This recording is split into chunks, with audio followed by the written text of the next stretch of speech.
Audensi tuntutan kompensasi nelayan Ujung Gebang mendapat tanggapan serius dari Ketua DPRD Kabupaten Indramayu. Kamis 1 April 2021, puluhan nelayan yang ada di Desa Ujung Gebang, Kecamatan Sukra, Kabupaten Indramayu mendatangi kantor DPRD Indramayu yang sebelumnya mereka telah melayangkan surat pengaduan tentang nasib para nelayan yang ada di Ujung Gebang terdampak adanya pembangunan pelabuhan Patimban. Kedatangan mereka ke kantor DPRD Kabupaten Indramayu didampingi oleh Asep Sumarnatoha atau yang biasa dipanggil Abah Batman sebagai Ketua Umum dari Forum Masyarakat Peduli. Audensi berlangsung aman dan tertib yang dipimpin langsung oleh Ketua DPRD Kabupaten Indramayu Saifuddin, didampingi Ketua Komisi 3 Haji Abdul Rojak dan Ketua Komisi 4 Haji Ahmad Patpatoni.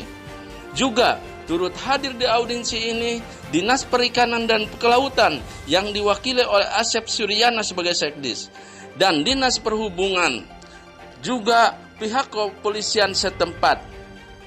Dalam kesempatan itu Asep Sumarnatoha atau Abah Batman membuka keluhan nelayan Ujung Gebang di mana selain mendukung adanya pembangunan pelabuhan Patimban, namun pemerintah harap melihat dan merasakan adanya dampak dari pembangunan pelabuhan kepada para nelayan di Ujung Gebang. Dari tahun 2020 sampai sekarang, para nelayan sangat berkurang pendapatan tentang ikan, bahkan terkadang tidak adanya tangkapan ikan yang mereka peroleh. Ini jelas sangat merugikan para nelayan, terlebih jika dikalkulasikan selama 2 tahun, mereka telah merugi sekitar 84 miliar. Sudah selama 2 tahun, mereka terganggu mata pencaharian. Dan semakin hari semakin memprihatinkan kehidupan mereka. Yang sehari saja mereka bisa mendapatkan penghasilan itu 1,5 juta, 750 sampai dengan 1,5 juta. Bahkan ada yang mencapai 4 juta sehari. Hari ini, sejak 2018, sudah 2 tahun ini, itu hanya 300.000 ke bawah. Artinya, untuk penggantian operasional saja, kadang tekor. Ini sudah selama 2 tahun. Nah, karena ada payung hukum yang harus dimusyawarahkan oleh mereka, supaya tidak berbenturan hukum ketika merealisasikan kompensasi. Kenapa kompensasi sampai hari ini belum direalisasikan? Karena ada klausul AMDAL yang menyatakan bahwa itu bukan area tangkap nelayan. Nah, itu yang jadi persoalan kita. Sementara itu adalah area tangkap nelayan yang subur makmur, betul? Ya, yang sangat subur makmur. Di sana mereka bisa hitungan menit mencari ikan. Sekarang jam, bahkan beberapa jam pun mereka paling banyak hanya berapa kilo, hitung kilo, bukan kintal lagi. Ya. Di dalam AMDAL tersebut, dan itu menjadikan dasar atau payung hukum oleh pihak KSOP dan Kementerian Perhubungan tidak merealisasikan kompensasi. Artinya, kalau dugaan kami ada penyesatan di dalam AMDAL tersebut. Yang sebenarnya yang namanya sosialisasi itu bagi saya nelayan pribadi itu tidak sepenuhnya dijelaskan.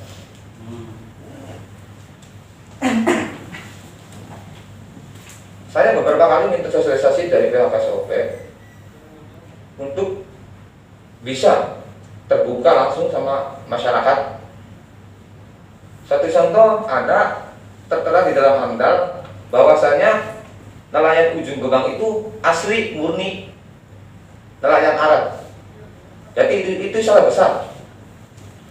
Mungkin juga Pak Asep tahu di lokasi Ujung Gebang itu kan nelayan jaring semua Pak ya. Satu pun nggak ada yang namanya Arab.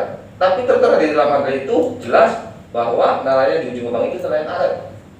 Jadi itu sangat ngaco sekali. Apa itu nelayan Arab? Bukan harimau. Itu sangat kacau sekali. Yang menulis pernyataan seperti itu siapa? Makanya saya sebagai nelayan pribadi tidak terlibat langsung dengan adanya pelabuhan. khususnya di pemberitahuan. Saya asli nelayan tradisional Pak, mencari ikan dengan indera pendengaran. Sebelum adanya pelabuhan, saya bisa mencari ikan leluasa Pak. Cuma bisa mendengarkan lewat suara, bukan pakai GPS Pak, bukan pakai sounder. Tapi sekarang dengan adanya pelabuhan, telinga kami jadi bising Pak. Tidak bisa mendengarkan suara ikan, tidak bisa leluasa lah mencari ikan. Karena banyak kapal-kapal yang melintas. Begitu pula dengan pembuangan tanah yang di tengah-tengah laut. Itu sangat cecer sekali Pak. Itu sangat mengganggu. Banyak bui-bui di sana. Sebelumnya kita enak mencari ikan, bisa leluasa. Nah maka dari itu nelayan ini cuma dibohongi dan dibodohi oleh yang namanya pelatihan-pelatihan. Pada waktu itu tidak ada yang namanya pelatihan Pak. Katanya akan mendapatkan sumbangan. Jadi nelayan itu kebanyakan meminta jaring. Jaringnya itu pun dapat 1 ting-ting Pak. Kalau dioperasikan otomatis itu nggak bisa. Buat apa 1 ting-ting? Sedangkan yang 1 unit nelayan itu 30 sampai 40 piece. Itu hanya membodohi masyarakat nelayan. Sebenarnya nelayan ini sangat setuju dan mendukung dengan adanya pelabuhan. Tapi selama ini apakah pihak dari terkait memikirkan dampaknya, memikirkan nasib nelayan ke depan? Tidak. Makanya saya datang kemari untuk menyuarakan aspirasi kami. Semoga diperjuangkan, benar-benar diperjuangkan dan punya 2 tahun loh Pak. Ini nggak main-main Pak. Nelayan ini sangat susah. Dan kami pun bertanyakan kembali, dengan siapa saja Anda bersosialisasi? Saya asli nelayan, tidak merasakan rasa sosialisasi. Selama 2 tahun itu belum pernah. Memang ada, tapi itu nggak sering. Kesininya nggak ada perjalanan sosialisasi, nggak ada. Kesini-sininya nggak ada. Bahkan saya pun sudah merapat ke kantor STI mempertanyakan untuk adakan sosialisasi dengan nelayan, karena selama ini nelayan terpuruk nasibnya.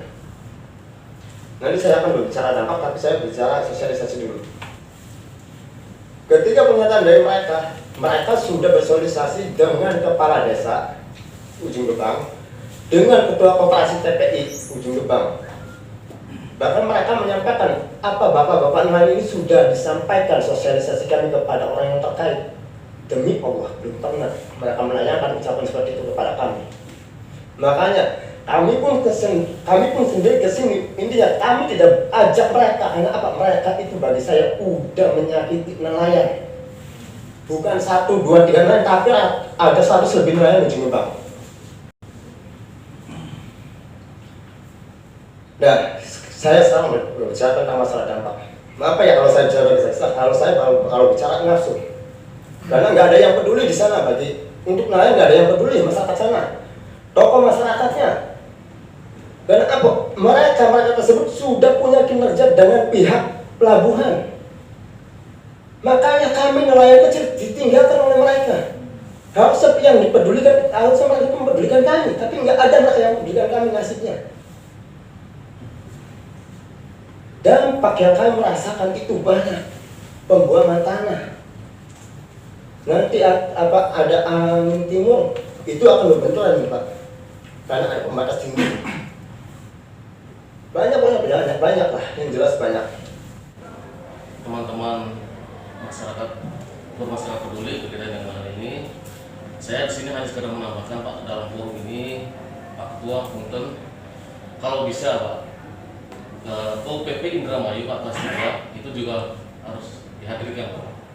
Karena UPP ini dia leading sector Pak, leading sector dari Kementerian Perhubungan Pak yang membidangi tentang pelabuhan itu sendiri Pak. Ada keterkaitan antara UPP Indramayu dan KSOP Subang Pak. Dari sejak awal kami juga Pak merasakan dalam artian Dinas Perhubungan kami maupun Dinas Perikanan juga tidak pernah dilibatkan Pak dalam masalah sosialisasi, dalam segala macam bentuk apalah Pak. Yang dilibatkan hanya UPP Indramayu Pak. Kami Sabandar betul Pak. Itu namanya sekarang UPP Pak. Unit Penyelenggara Pelabuhan kelas 3 Indramayu Pak. Kalau ke SOP itu kepala kantor Kesah Bandaran dan Otoritas Pelabuhan Pak, kelas 2 di Patimban Pak. Dalam hal ini memang kami kehilangan kontak Pak. Dari awal pembangunan, dari awal sosialisasi berkaitan dengan AMDAL apa, kami kehilangan Pak. Kami tidak pernah diajak duduk bareng, hanya BP kelas 3. Mungkin teman-teman dari BP kelas 3 mungkin ya ada sejarah, tahu lah Pak, mungkin setidaknya. Barangkali hanya itu yang bisa saya sampaikan Pak. Mohon maaf kalau bisa diundang Pak. Silakan. Ya. Terima kasih Pak Ketua. Assalamualaikum warahmatullahi wabarakatuh. Apalagi ini koordinasi 2 komisi, mesti pimpinan yang menentukan. Tapi Bapak sudah dengar sendiri tadi dari Ketua DPRD langsung, Indramayu sangat welcome. Masa sih ada masyarakatnya mengadu tidak disikapi kan begitu. Juga tadi nanti akan koordinasi dengan Subang kita yang dari Indramayu ini, biar satu frekuensi dalam menyikapi ini. Pertama, kami mengucapkan terima kasih atas audiensi yang dilakukan oleh rekan-rekan Forum Masyarakat Peduli dan perwakilan dari nelayan Ujung Lubang, Kecamatan Sukra, Indramayu. Terus terang kami merasa prihatin dan akan menindaklanjuti. Saya dari Komisi 4 atas perintah pimpinan DPRD bersama dengan Pak Haji dari Komisi 3 akan mensikapi ini dengan serius. Tentu dalam waktu dekat seizin pimpinan kami nanti akan mengundang pihak-pihak terkait untuk duduk bersama lah, mengklarifikasi dan menanyakan sesuai dengan aspirasi yang disampaikan rekan-rekan nelayan tadi. Harapan ke depan tercapai? Harapannya tentu kami berharap win-win solution, bahwa pembangunan Patimban ini kan cukup membanggakan bagi masyarakat Indramayu, Subang dan sekitarnya, merupakan renstra dari pemerintah pusat. Tapi juga jangan kemudian menyisakan kepiluan-kepiluan seperti tadi diungkapkan masyarakat kita. Ya, terima kasih. Baik.